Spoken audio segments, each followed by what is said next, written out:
G'day, ZiggyD here, and today I want to give you guys a bit of an update about what's going on with Final Fantasy XIV: A Realm Reborn.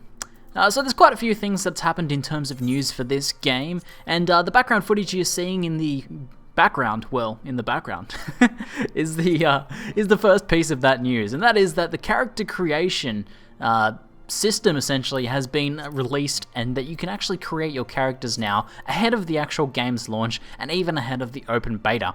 Now you can do this by downloading the character creation benchmark client. So what you'll see in the background is just me creating a character. I haven't decided what my actual character will look like. I'm still not too sure on races as well. There's some minor stat differences between the races that are kind of impacting my decision, and the stats that I want are kind of on the Makote, and I don't know if I actually want to go with the Makote, because pretty much everyone is making an Makote of some description. So I'm not 100% sure on whether I want to make those, but they have the perfect stat allocation for what I want to do in terms of Archer, Bard, and Lancer. So yeah, I'm not too sure yet, but I'm going to just make a series of characters. My strategy for this is just to make a bunch of different characters in a few different races that I think I could play, and then at the end, come open beta or launch, I'm just going to pick the one that I think appeals most to me.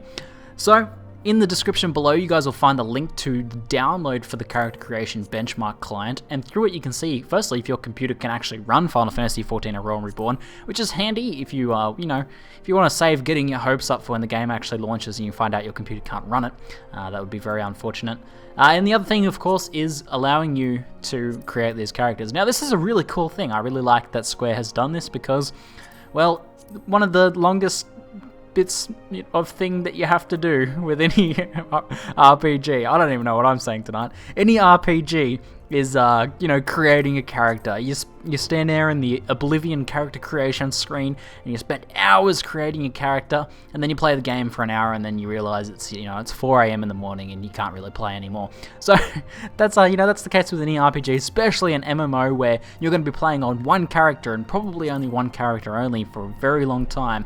And also, since in this game you can play as many different classes as you want on that one character, you kind of want to make sure you take the time to get this, something you'll be satisfied with. So I'm using this to full advantage, and I highly suggest you guys do as well.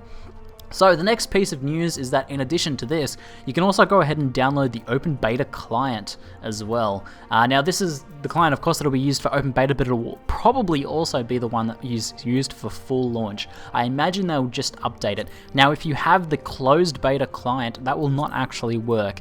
They encourage you to go ahead and delete that prior, and this new client essentially clears out a lot of old data, and you need to go ahead and re-download this as well. So the link to that will be in the description as well, and it's worth getting that in advance of open beta, so you can jump straight on it when the actual open beta launches. And if you go to download the client when the open beta launches, there's probably going to be a bunch of other people doing the same thing, and download speeds will probably be atrocious. So get in early and get that done.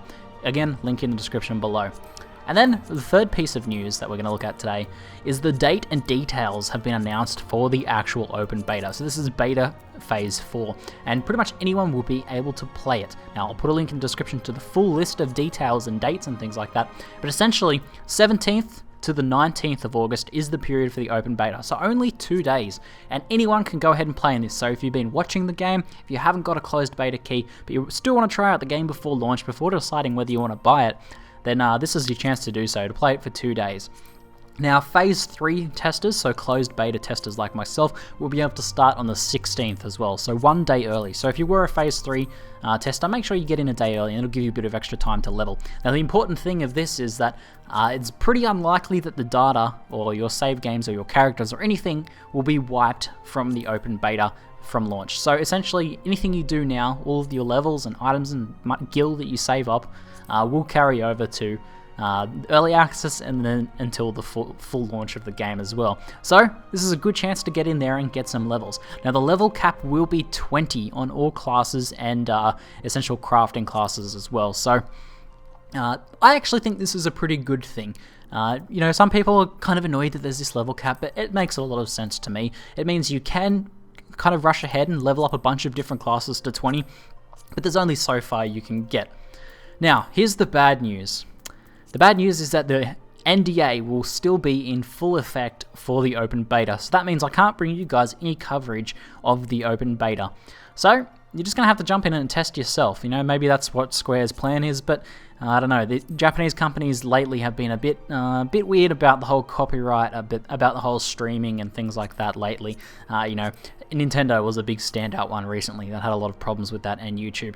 Unfortunately, it's a bit unfortunate to see Square following this route and not lifting the NDA, but it's their prerogative, and in the end it is only a few days, so no coverage from the open beta.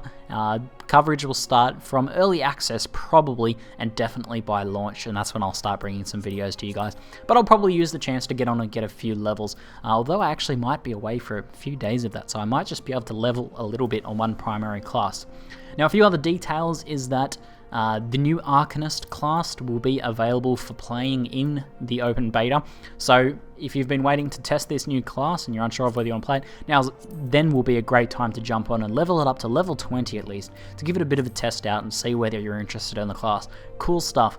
Next up will be fishing. The fishing, crafting, or the not so much crafting, it's a gathering profession, will be in the game as well. So if you want to just chill out for those 2-3 days of open beta, you can do so and just catch some fish. And then the final thing is that a bunch of different PvP is going to be implemented as well. The full details of that will be in the list. I don't know how much of that will be accessible from 0 to 20 essentially. Maybe some Coliseum PvP will be available for the lower levels. Hopefully, that'd be cool to test out and play around with that.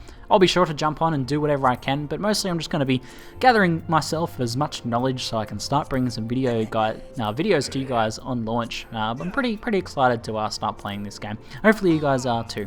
Anyway, that's it for now. I'm ZiggyD, and thanks for watching.